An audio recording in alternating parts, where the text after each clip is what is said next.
Okay. So, thank you very much, Aurangabad Ozone Group of anesthetists. And special thanks to Sujata for bringing up the topic. And as Sujit said, this was an eye opener for me also. I was invited in by ISA Borivali last October for this talk. And when they told me your talk is carbon footprint, even I had to Google okay, what exactly is carbon footprint. So my whole talk will be based on these four categories. I'll give a small scientific talk on the atmospheric science, an eye opener about certain topics, certain terms that I will be using. Then the review of agents for inhalational anesthesia. Then what tools that might help to reduce this carbon dioxide equivalent, and what are the various administrative components which are going to help us in this. So what about the atmospheric science? In this, the topics that I want to cover is greenhouse gases, carbon footprint, and global warming. Now, we have been hearing these terms all since the ages, but we really have to now understand it on a day-to-day basis, its implications on our life and the whole earth in general. Now, this is a greenhouse. We all see these pictures of it, and there are beautiful plants growing it. So, what is the concept of a greenhouse? A concept of the greenhouse is that it is made of glass, the roof and the walls and everything. Why it is made of glass is the infrared radiation or the warmth of the sunlight can enter into the house, but it does not leave it easily. It gets retained, and the whole house inside will be much warmer than the outside. So certain plants, most of the plants, they need the heat of the sun. It's very vital to their growth. So a greenhouse has this concept. Now this greenhouse concept is very much there also in the our earth. So this is how the earth looks, and if you can see the thin blue lining surrounding it, that is our ozone layer or the atmosphere that acts as a greenhouse for our earth. The sun's solar radiation comes, a lot of the harmful radiation gets reflected off by the ozone layer, which is helpful. But some of them pass through that and come to the earth, and we need this heat. We need this heat, otherwise, the earth would be one big block of ice and we would all slowly start dying. So, a greenhouse effect is not abnormal, it's not dangerous, it is normal, it is required for our basic sustainability that we have to understand. But then why this all this talk came up? Okay, so which is the most prominent greenhouse gas?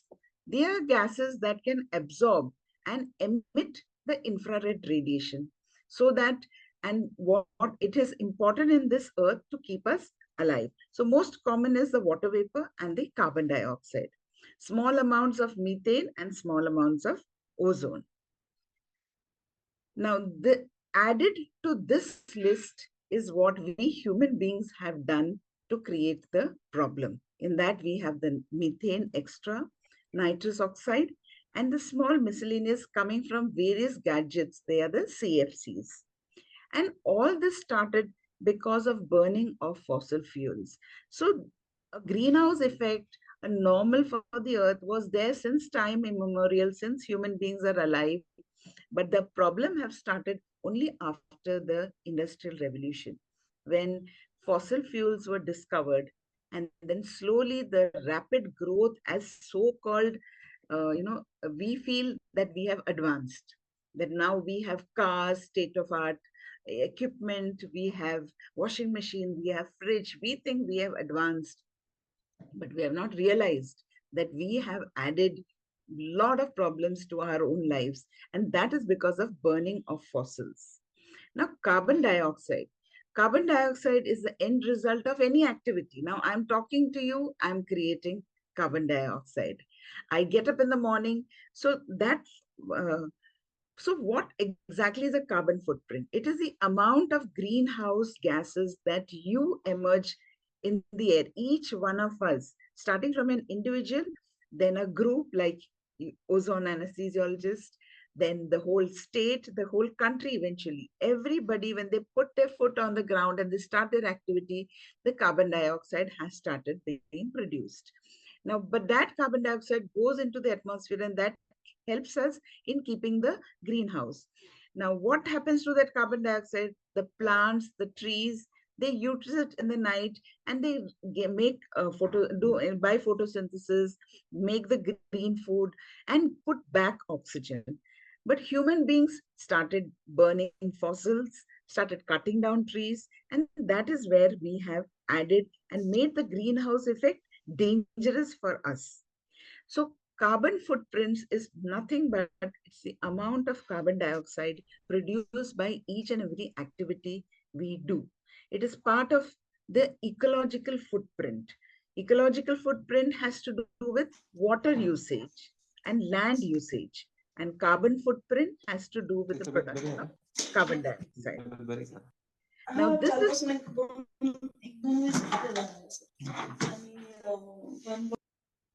and this is expressed in equivalent tons of carbon dioxide for the time period of 1 year. The world average is 4 tons per person per year. This is the world average. And funnily, the carbon footprint is higher in richer countries. So USA has a carbon footprint of nearly 15 to 20 tons per year. India has only 1 ton per person per year as of now.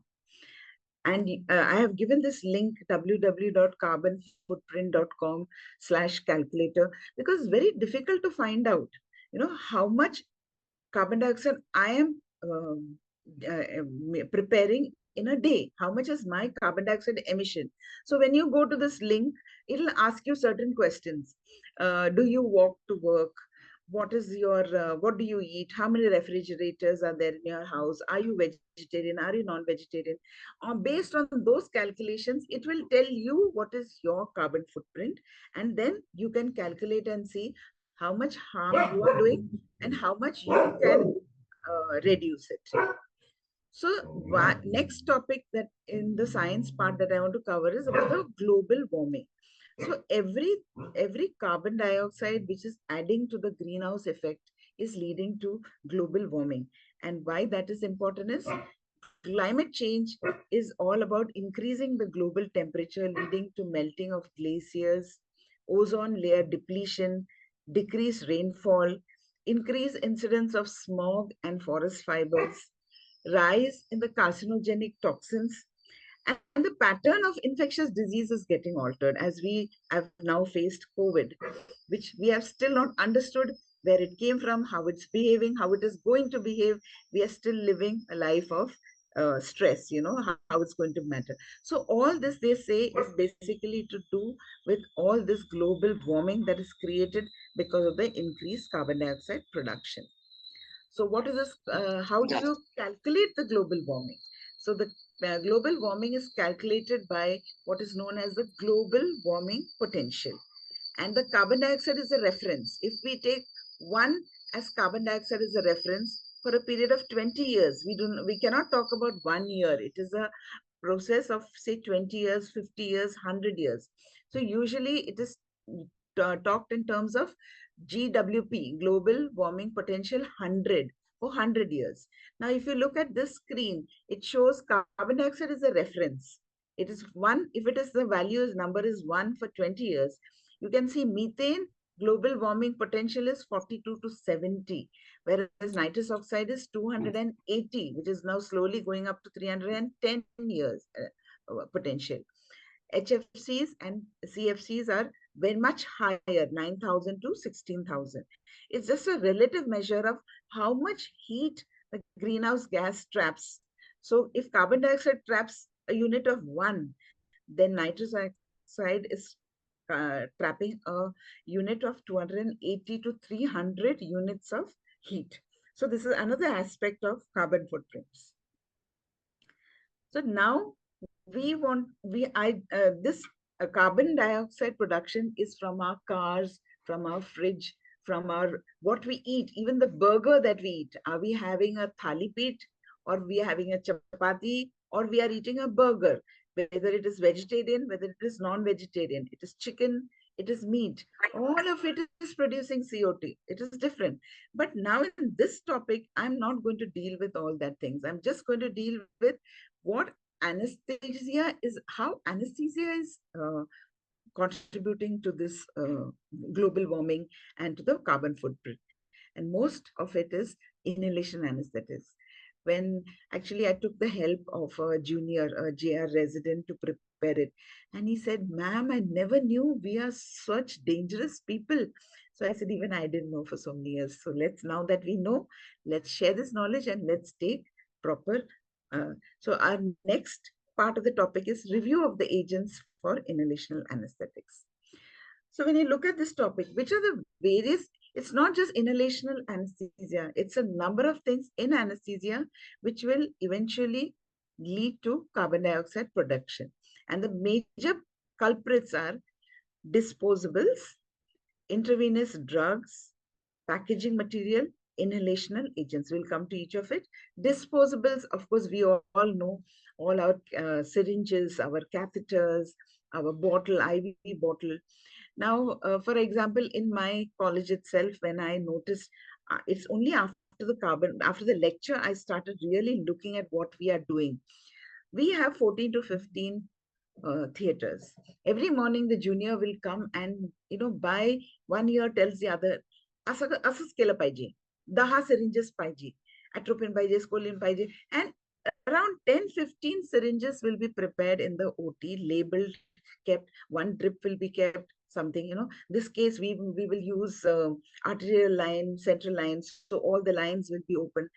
And half an hour, 1 hour later, the surgeon just walks in and tells, we're not doing this case because something has come up, whatever reason, valid, invalid. And then many of those things just go to waste. And we are not very keen after COVID to reuse or, ETO or something like that. So COVID pushed us into a disposable era again. So now we have to again come back from that era and try to see how we can reduce our disposables. So my now advice to my students is keep all your material that you need ready by your machine side. Don't open the syringes, don't load the drug, because combustion of 1 kg of PVC produces 3 kgs of carbon dioxide. The same thing with intravenous drugs. It gets metabolized and the unused residue gets combusted. The packaging material of all this, we do separate it now thanks to the separation, the red color, yellow color, black color. We know what goes into which, but how do we follow up that whether that packaging is being recycled? Because the packaging material itself, combustion of 1 kg paper gives rise to 2 to 2.6 kgs of carbon dioxide. Inhalation agents are the biggest culprits in our field because most of it is exhaled into the atmosphere unchanged. And they have very long lasting lives. They stay for years together. So we will look at that in detail next. Now, this is in our inhalation agents, our major culprit that we are adding to this problem. All the halogenated fluorocarbons are powerful greenhouse gases. They trap the heat within the atmosphere. So somewhere when the surgeon is telling AC vadwa, we are actually warming this thing, unknowingly we are doing it. Because none of our hospitals have still taken scavenging in a very important way, maybe because we are thinking that scavenging is very expensive, or now to incorporate into the structure, the scavenging system is becoming more costly. So we do not want to take that step. Most agents remain in the atmosphere for 1 to 15 years. They're not just staying in the atmosphere, we're adding it to it every day. So 15 years, if every day is going to stay, there seems to be no end to it. Operating rooms, they have found, have a carbon footprint of 3,000 to 5,000 tons of carbon dioxide. Now, nitrous oxide itself can live for 149 years. And the heat trapping is 300 times 10 times more than carbon dioxide. Sevoflurane, it gives 670 kilograms of carbon dioxide per liter, and it is 130 times more heat trapping. Desflurane is 10,000 kgs of carbon dioxide production, and it traps 2,500 times more heat than carbon dioxide. So we can see how dangerous and how very warming our anesthesia is. So this is another slide to tell you about the GWP, the global warming potential of sevoflurane, isoflurane, desflurane, and nitrous oxide, our major uh, uh, problematic agents. Now, coming to what are the causes in the perioperative, what are the major causes? Anesthesia related are the volatile agents, the IV agents, anesthesia related medical waste. Then the HVAC system, the heating, cooling, and the ventilation lights. Surgical waste, solid waste, hazardous waste, liquid effluents, sharps, reusable and non-reusable linen. Transport of these waste, even transport of the waste adds to the carbon dioxide. Which are the other waste like plastic glass bottles, aluminum wrapping for sutures, gloves, disposable gowns, drapes, swabs, cotton pads, etc. Okay. So far, my talk has been about clearing your concepts of about what greenhouse, not just clearing, I'm sure all of you know it, just, reminding you what greenhouse is, what greenhouse gases are about, how it is leading to global warming, how global warming is going to affect our own sustainability, and the various agents in the inhalational anesthesia, not just inhalational anesthesia, agents of anesthesia itself, which is adding to it. Now we come to the main part, that is tools that will help us to reduce the carbon dioxide emission. For that, we'll have to first calculate what is our footprint. What is my footprint need not be somebody else's.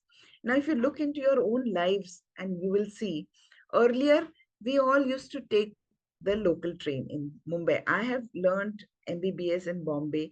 I used to take the BST bus.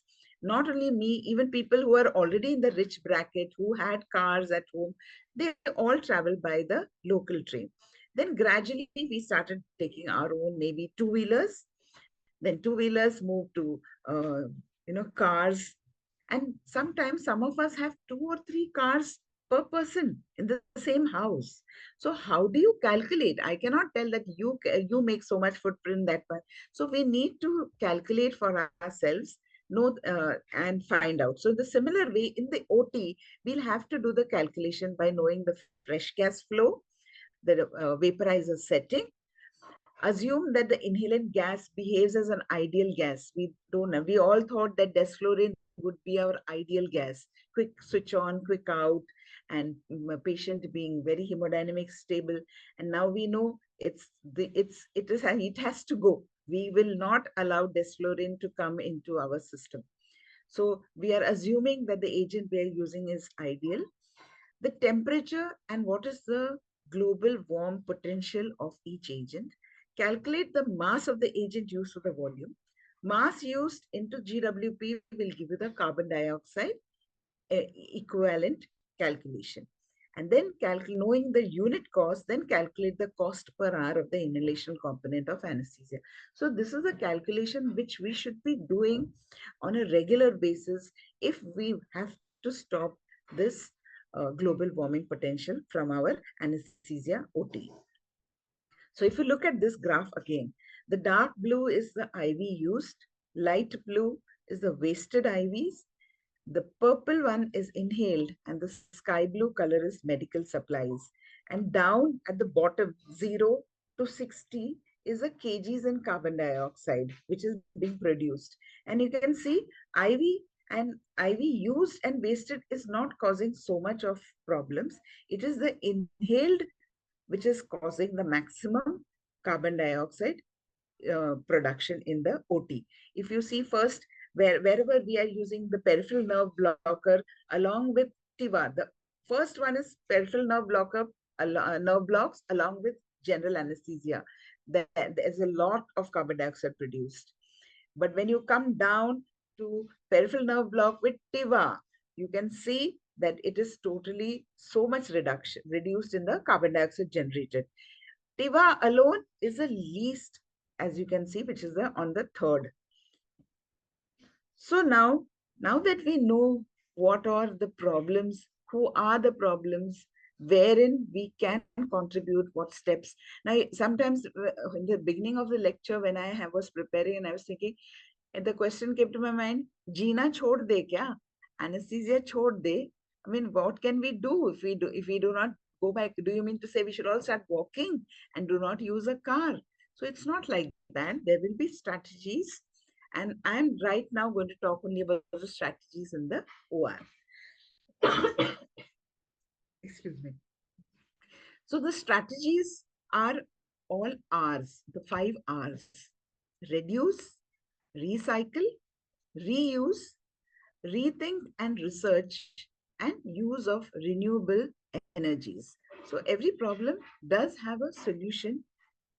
The thing starts with understanding there's a problem. Now here I want to talk a little about how this carbon footprint came into the picture. It is a very recent concept. It started somewhere only in the 1990s. So you can imagine it is very recent. That is why most of us don't know this concept. So 1990s in Columbia University, two people called Dr. Rees and Dr. Mathis, they were given this. And it was actually, it was to hide something else, like how human beings.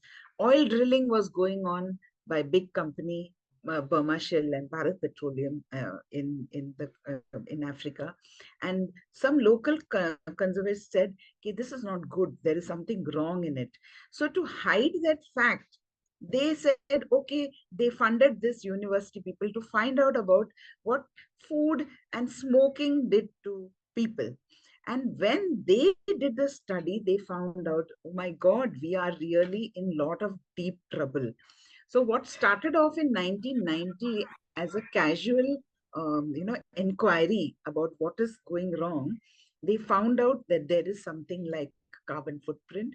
So that in only in 2005, they could come out with a calculation with a app where you could actually sit and calculate the carbon footprint. And following that, every year they started having what is known as COP27. So that the meetings used to be conducted in big countries, because after all, as I said earlier, it is a problem of the rich countries. It is not a problem much of the poor countries. Poor people who make their own food, who grow their own food and cook it on the wood fire ovens, they do not create so much carbon dioxide as the rich countries who use microwave and who use washing machine and a dishwasher. So the rich countries were in bigger problem as compared to the poor countries. So naturally, they started taking it seriously, and they started holding various, conferences to find the strategies.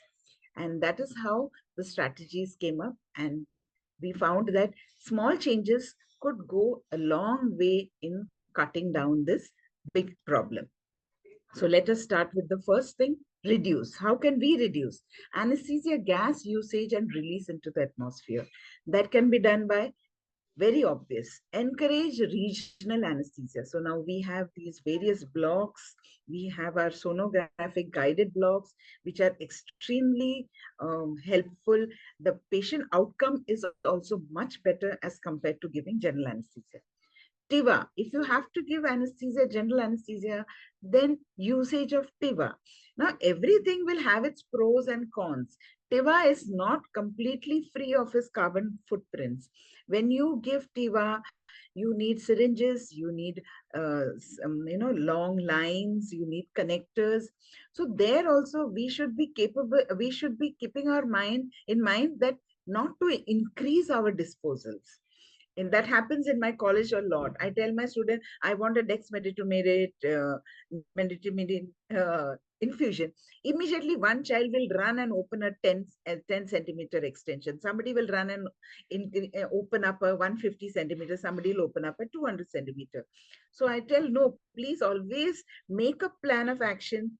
Try to see that your disposables are the least. See which you can recycle. You can use that same, and the case is over and they just throw that extension.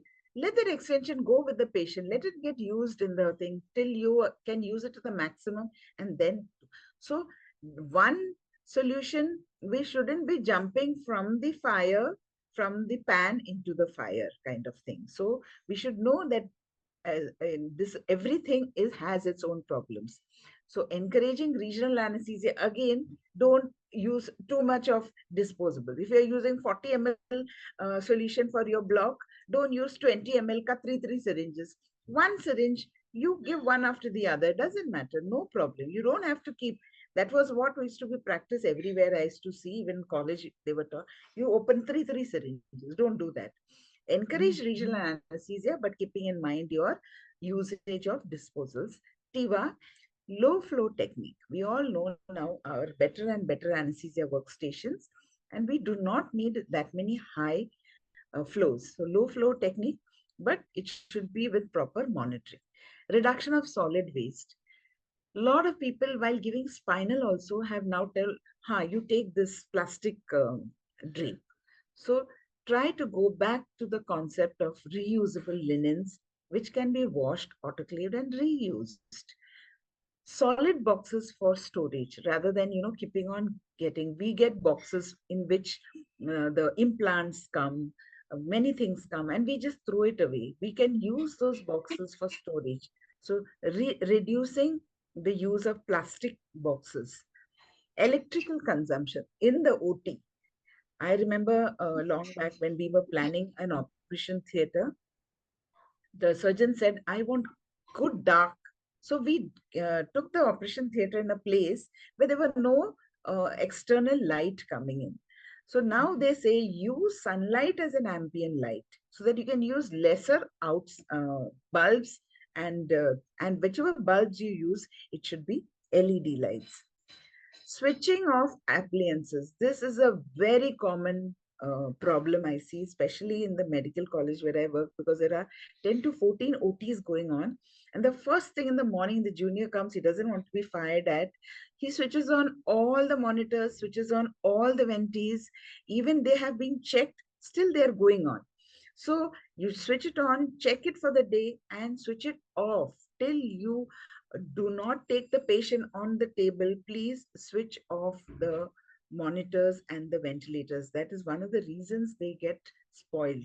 And they should be, they keep running and they get warming. They add to their own death and to the death of the OT. So these are small things that you can do to reduce it. Reuse, naturally reusable surgical gowns, reusable packaging material. The blue color polypropylene packaging, which has come into vogue a lot, should be really avoided, should be stopped and given up, and gone back to the old things of wrapping in reusable linen. Reprocessing of single-use devices, like a lot of things.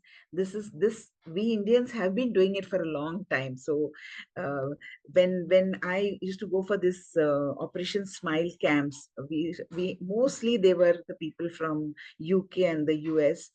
They used to have disposable laryngoscopes also, and I used to collect it from them and get it for my college. So that was the extent of single-use devices they did. Now they're realizing that we can do it, like how we just wash our blade and then wash it with Sidex and reuse it. So single-use devices should be reprocessed and used. Any unused equipment is lying around, like we have upgraded our anesthesia workstation or upgraded our monitor, upgraded our cot tree, and we see it lying in the, we don't want to give it away, but we want to keep it. कधीतरी वापरू ते, जेव्हा आपली नाही work करणार कधीतरी वापरू, but it stays there. Instead, donate it to a peripheral tertiary center which does not have it, so it will get used there. So reusing, they will not buy a new one and they can utilize this. Because when you buy a equipment, you're not just paying for that equipment, and that equipment is going to create the carbon dioxide. It starts from the production of that equipment. Some trees would have been cut, somewhere it is being made, so that those people are creating carbon dioxide. Then that will be put together, assembled, then it will be flown and transported to the agent. From there it will come. So every tiny little thing that is done, a lot of other processes in the background, a lot of carbon dioxide being produced. So think about that. It's not just what meets the eye, it's a lot more than that. Recycle. They have found 3 to 4 kilos of recyclable waste per patient in the OT. So that is the amount we create. Encourage segregation, plastic products, packaging material, encourage. Keep on insisting, even our staff, OT staff, our waste managers, that segregation has to be done and it has to go out the same way so that it can be. Water conservation, avoid bottled water. When I go to conferences also, I refuse to take those bottles. I would appeal to everybody to stop applying for those bottled waters, especially the small ones. We see people just picking up. It's become a fashion statement also to go around having your own bottled water. If you are so crazy about drinking water, which is a good thing, please carry your own bottle from home, a small 1 liter or a half a liter. It can stay in your packet.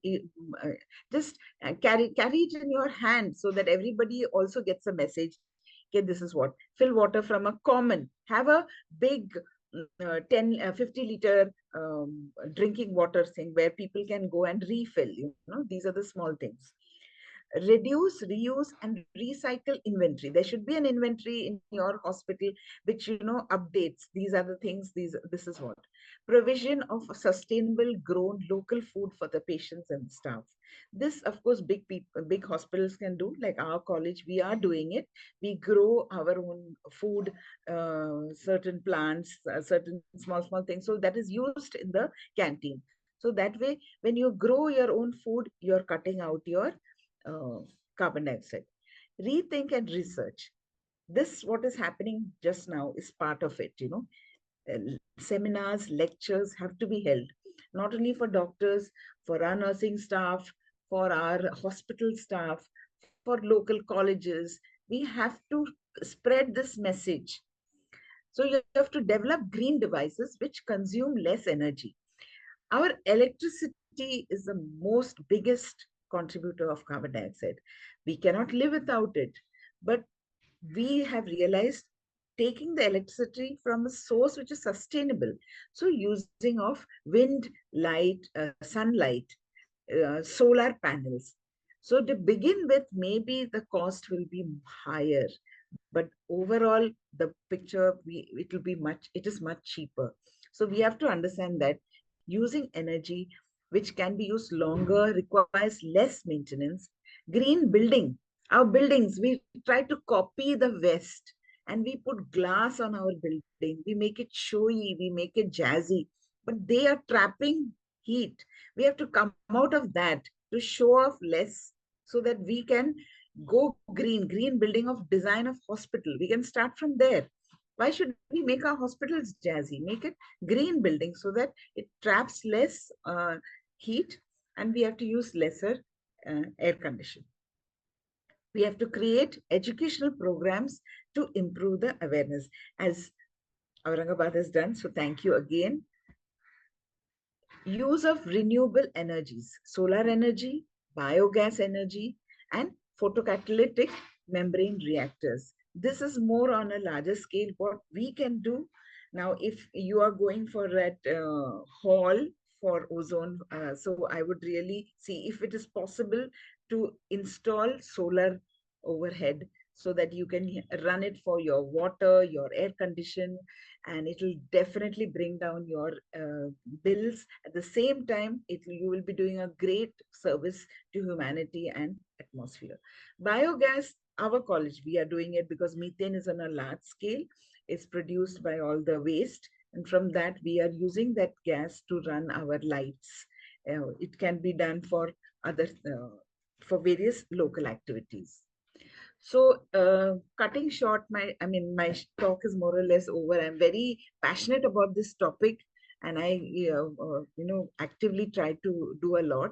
So, this is what, in a nutshell, the carry home message. What we can do is using low gas flows, avoid high impact inhaled anesthetic agents. Everybody must have got the news that desflurane has been stopped commissioning in the UK. We were, very much, just a month back, I think we were regretting that, oh, if desflurane came to us, that wonder drug, that wonder inhalation, we could do this, we could do that. And now we know that has created havoc there. And thank God it didn't come to India. So we have to understand what our inhalant anesthetic agent can do. Sevoflurane definitely is much lesser. So we should use it in very calculated way. Try to avoid nitrous oxide, try to replace it with air as much as possible. Using waste anesthetic gas trapping technology and machines, it will be expensive to begin with, but I'm sure we can come up with ideas of how to incorporate it in our existing facilities.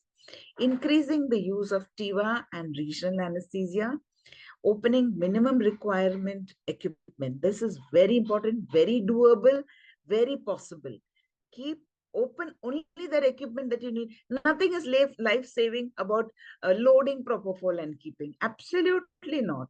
After we have done your BLS and ACLS, we all know no drug is required. Just compression can get your patient back. At the most, the drug that you need is adrenaline, and that can be drawn up. Using reusable stock over disposables. Donation and recycling of old equipment, educating other hospital staff for reducing their carbon footprint. So when we leave footprints, let us leave footprints of love and kindness wherever we go, lesser and lesser of carbon dioxide. Thank you very much. Thank you so much, madam. Thank you for an excellent talk. And this is eye-opener for all of us. I think this reducing the carbon footprints is useful not only in operation theater, but as well as it is useful in personal life also. What you have told, it definitely will help us to incur the healthy habits. Like instead of taking car, you should walk to your nearby hospital. So it will help on our personal health ground also. So this is a wonderful talk, and I hope everyone has got the point. Now I request everyone to unmute yourself, and if you have any question or you want to discuss something, you can start. I did not elaborate on that point, which you have rightly picked up, walking to the hospital close by. Because during my time, when 25, 30 years back, I started practice, I had to carry a huge bag, with my anesthetic agents and my anesthetic equipment inside. So sometimes when I used to cross the OPD people used to tell, "Ti bai ali zadi bag घेऊन आता आपल्याला late होणार आहे." So now that we don't have to do that, we can easily walk to the place of our hospital if it's close by. We can carpool, and these are the small things. I didn't get into those aspects. There's lots more of how we can contribute to reduction of the carbon footprint. I have taken only inside the operation theater that can happen, and only those points I have picked up. And I'm sure all of you must be doing it already in small ways. Now I just want to increase the awareness, that do it more. That's it.